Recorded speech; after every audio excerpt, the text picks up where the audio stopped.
Hey everyone, welcome back to the Daily English Listening Podcast. I'm Michelle. And I'm Chris. Michelle, you look like you've had a big morning.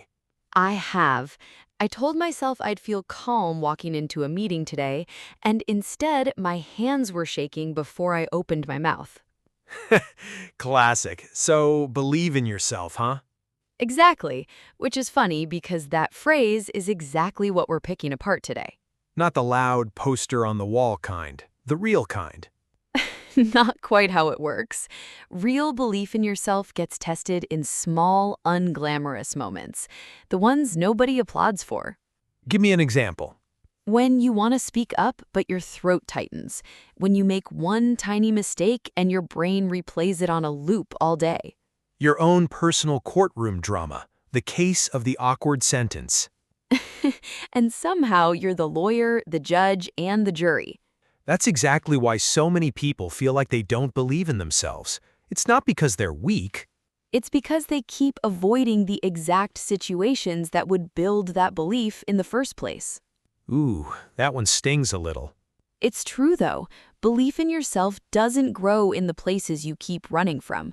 You can't avoid every hard conversation and expect to feel steady in one. You can't keep breaking small promises to yourself and expect to trust yourself deeply. And if any of that already feels useful, this is a good moment to subscribe to the Daily English Listening Podcast, so today's episode doesn't just disappear into your feed. And a like genuinely helps more learners find the show. We notice, and we appreciate it. So this isn't a soft, motivational pep talk today.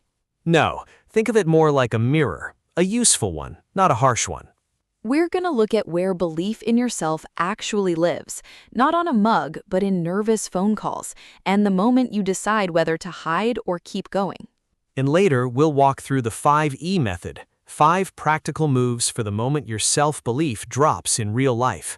Not fake hype, something useful next time your hands are cold and your voice is shaky. So expect richer vocabulary today. You don't need every word the first time. Listen for the feeling, follow the main idea, and come back later if you want more. That's genuinely how people improve fastest. So, here's today's big idea. Believing in yourself isn't a mood you wake up with. It's a relationship with discomfort. It's not, I know this will go perfectly. It's, even if this goes badly, I can handle it. That feels like real belief, not perfect, just steady. And here's something we'd genuinely like you to try. Think of one small promise you keep making to yourself and not keeping. Just one. Write it in the comments below. Not the promise itself, but the real reason you think you keep breaking it. We read every single comment, and sometimes just writing the reason down is the first honest step. Okay, so let's start with the first truth. Belief in yourself is action despite fear. What does that actually look like? Most people build belief in themselves in the exact moments they'd rather skip. A phone call you keep postponing, a message you write, delete, and rewrite until send feels like a cliff edge. I've lived that message. Typed, deleted, retyped. And that's exactly where belief in yourself begins, not once the fear is gone, but right there, while it still feels uncomfortable. So belief doesn't arrive before the action. No, sometimes it's the action you take while your hands are cold and your mind is asking, are we really doing this? Okay, that's honest. Some moments aren't actually dangerous, but they're still nerve-wracking. Nerve-wracking means something makes you tense or anxious, even when nothing bad is truly going to happen. Your body treats the moment like it matters, even if it isn't dangerous. Like standing at the edge of a cold lake. You know the water won't hurt you, but your whole body says, let's not. And belief in yourself isn't standing there waiting until the water magically warms up. Sometimes it's just putting one foot in and thinking, okay, I can survive this. I like that, because a lot of people wait for belief to show up first. Once I feel ready, I'll try. But real life usually runs backwards. You act, and belief jogs up behind you like a friend who's always 10 minutes late. Belief in yourself arriving fashionably late once again. Every time. Reminds me, I once had to give a short update in front of my whole team, not a huge crowd, but my first sentence came out weaker than I meant it to. So your voice faltered a bit. Faltered. Strong word. To falter means you lose your steadiness or strength for a moment. It doesn't mean you failed, it just means you wobbled slightly. That's exactly it, because in that second I thought, great, I'm blowing this, but really I just needed one breath. And that breath was the belief, not a flawless sentence, just the pause that let you keep going. So belief in myself wasn't the absence of nerves, it was the fact that I stayed in the room. Exactly. And please don't turn one shaky sentence into your whole identity. One nervous moment doesn't mean you're weak, it might just mean your belief is still in training. So it's action despite fear, not action after the fear disappears. Waiting for fear to vanish is a very polite way of never starting. Fear says wait until you feel ready. Belief says take one honest step and let readiness catch up later. And that step you take, even a small one, creates something valuable. Proof. Belief in yourself is built from evidence, not imagination. Evidence, like actual proof. Right. Your mind doesn't fully trust a nice sentence in your head if your behavior keeps saying the opposite. Ugh, uncomfortable but fair. If you keep saying, I want to believe in myself, but keep breaking small commitments, your brain notices the gap. You said today, then today quietly became sometime next week. Next week, the most visited imaginary country on the planet. Very crowded. I've lived there myself, more than once. Same. But here's the serious part. Every time you actually do what you said you'd do, your self-trust grows a little. And one of the strongest ways to build that self-trust is follow-through. Follow-through means finishing what you said you would do, not just planning it, actually doing the thing.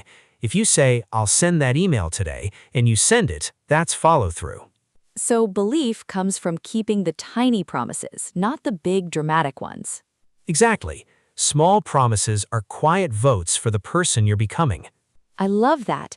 Every kept promise says, I'm someone I can rely on. And over time, those quiet votes build conviction. Conviction sounds intense. Conviction means a steady, grounded belief in what you're doing, built from proof, not from noisy confidence. It's not, I hope I can. It's, I've already shown myself that I can. So belief built from evidence outlasts belief built from imagination. Because imagination vanishes when life gets hard. Evidence stays. Your mind can say, we've handled tough things before. That's grounding. It makes belief feel practical instead of magical. And here's the part people forget. Belief in yourself isn't one fixed personality trait. What do you mean? People say, I'm just not a confident person, as if it's one giant label covering everything. But belief is domain-specific. Meaning, it depends on the situation. You might feel at ease presenting at work, but tense in a job interview. Or comfortable joking with old friends, but stiff around strangers. People take one weak area and quietly turn it into their entire identity. Instead of, I don't believe in myself, the honest sentence is, I haven't trained belief in this area yet. That tiny word, yet, changes everything. It leaves the door open. And when people forget that, they sometimes slide into self-sabotage. Self-sabotage? Now that's a heavy phrase. Self-sabotage means quietly damaging your own progress, often without realizing it.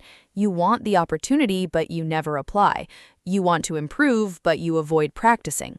So you say you want belief in yourself, but your habits work against you. And self-sabotage always sounds reasonable in your own head. I'm just waiting for the right moment. Sometimes that's not preparation, that's fear wearing a convincing disguise. And sometimes people swing the opposite direction. They overcompensate. Overcompensate means doing too much in one direction to hide a weakness underneath. Someone might act extra loud or certain, not because they truly believe in themselves, but to cover the fear. So loud doesn't always mean confident, and quiet doesn't always mean weak. Quiet belief can just stand there, breathe, and say, I'm still learning, but I'm not leaving. And that brings us to the mind, because even after we act, our thoughts can still try to drag us back. They can, and this is where a lot of people misread self-doubt. How so? They treat self-doubt as the enemy, but self-doubt is completely normal. The real problem is rumination. Rumination. That word already sounds heavy. Rumination means replaying the same negative thought or mistake over and over in a way that keeps you stuck. Reflection teaches you. Rumination just traps you. It opens a cinema and plays your worst scene on repeat. No popcorn, no happy ending, just regret. And the more you replay one awkward moment, the bigger it feels, even though everyone else forgot it in 5 minutes. We really do cast ourselves as the main character in everyone else's memory. We do. Belief in yourself grows the moment you stop believing every dramatic story your mind tells you. So what does a self-possessed person actually do with self-doubt? They don't pretend it disappears. They notice it, question it, and come back to the present. That's self-possessed. Self-possessed? That sounds elegant. Self-possessed means calm, steady, and in control, especially when things feel uncomfortable. It doesn't mean emotionless. Your emotions are present, but they're not driving the car. Nervousness can sit in the back seat and complain, but it doesn't get the steering wheel. You don't need a worry-free mind to believe in yourself. You need a wiser relationship with the mind you already have. The goal isn't I never doubt myself. It's I don't obey every doubtful thought. And I guess that shows up physically too, right? Even when our thoughts are loud, our body is saying something separate. Before you say a word, your posture, your breathing, your pace, even the pause before you answer, they're already communicating something. This is where composure comes in. Composure means calm control, especially in a stressful situation. You might still feel nervous inside, but you don't collapse into panic. So composure isn't pretending to be a robot. No robot energy needed. Composure is more like holding a warm cup of coffee with both hands after a long day. You're not pretending the day was easy, just giving your body a calmer signal. That's honestly true. Before I speak in front of people, I have to breathe first, or my words come out faster than my thoughts. Because belief in yourself isn't only what you say, it's how you arrive.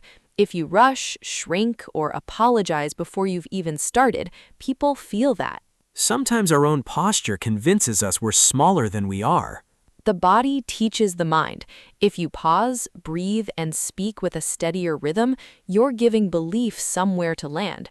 Real composure isn't arrogance, it's simply refusing to disappear in the room. And sometimes slowing down itself is an act of belief. A pause says, I'm allowed to think. A steady voice says, my words deserve space. A calm breath says, this moment isn't bigger than me. And maybe that's where belief in yourself gets even deeper. It isn't only about how you speak or enter a room. Then what's it really about? It's about what you believe you can handle. Deep belief isn't, I know this will go well. That's a wish, not belief. True, life doesn't always cooperate with our plans. Deep belief says, even if this is awkward, I can recover. Even if they say no, I can keep going. Even if I make a mistake, I can learn from it, and I can withstand it. Withstand, to stay strong under pressure without breaking, like a tree in strong wind. It bends, but it doesn't snap. Because life will still bring awkward conversations, rejection, and days you don't feel like your best self. Belief in yourself doesn't promise none of that will happen. It promises you won't disappear when it does. So it's not nothing can shake me, it's I may shake, but I won't abandon myself. Okay, I think we're ready for something practical now. Let's open up the 5E method. 5 simple moves you can use the moment real life feels uncomfortable. First E? Expose. It sounds intense, but it just means gently stepping into the situations you usually avoid in small doses. One phone call, one honest question, one small action that's uncomfortable but not overwhelming. Not the whole mountain, just the first stone on the path. Belief grows the moment you stop training avoidance and start training courage. Second E, evidence? Right. After you take the step, record it. One sentence at the end of the day. Today I spoke up in the meeting, or today I kept my promise. Your brain remembers mistakes loudly by default, so you have to collect proof on purpose. Small evidence becomes self-trust over time. Don't let your mistakes have a louder memory than your progress. Third E, edit. Edit your language. Remove the shrinking phrases without noticing you're doing it. Like what? Instead of, sorry, this might be a dumb question, try, I have a question. Instead of, I just think, try, I think. Instead of, maybe this doesn't make sense, try, let me explain what I mean. Not rude, just clear. Not aggression, simply clean, direct language. Fourth E, embody. Embody belief into your body before you expect it to show up in your words. Breathe first, relax your shoulders, slow your voice down. Feet on the ground, one slow breath, a pause before speaking. You're not pretending to be fearless. You're giving your body a calmer signal. Sometimes the body opens the door and the mind follows behind it. Beautifully said. And the final E? Exit. Exit the mental loop, the midnight cinema of regret. Oh, that place. I know it well. When your mind starts replaying an awkward moment, don't ask, why am I like this? Ask, what's the lesson and what's the next action? One question attacks you, the other guides you. And this is where one small word helps enormously. Yet. Just one word? Am not confident sounds like a verdict. Am not confident yet sounds like training in progress. I can't speak calmly yet. I don't know how to handle criticism yet. That one word reminds you you're still building. It changes the story from this is who I am to this is what I'm learning. That's the whole difference. Belief in yourself grows the moment you stop treating every weakness as a permanent identity. And that's a genuinely good place to pause for a second. Before we close today, let's slow down and revisit some of the strong words we used in this episode. Time for our word tour. First word, nerve-wracking. Repeat after me. Nerve-wracking. One more time, nerve-wracking. And the last one, nerve-wracking. Nerve-wracking means very stressful or tense in a way that makes you feel anxious, even without real danger. For example, the presentation was nerve-wracking, but I stayed steady and finished it. Or, walking into the interview felt nerve-wracking at first, but I calmed down after the first question. And waiting for the results was nerve-wracking, even though I knew I'd prepared well. Next word, falter. Repeat after me. Falter. One more time, falter. And the last one, falter. To falter means to lose your strength or steadiness for a brief moment. For example, his voice faltered during the toast, but he took a breath and kept going. Or, she almost faltered when the room went silent, but she pushed through. And faltering once doesn't mean you failed, it just means you're human. Next phrase, follow through. Repeat after me. Follow through. One more time, follow through. And the last one, follow through. Follow through means actually completing what you said you would do, not just planning it. For example, she has brilliant ideas, but she still needs stronger follow-through. Or, his follow-through on small promises slowly rebuilt his self-trust. And follow-through is what turns intentions into evidence. Next word, conviction. Repeat after me. Conviction. One more time, conviction.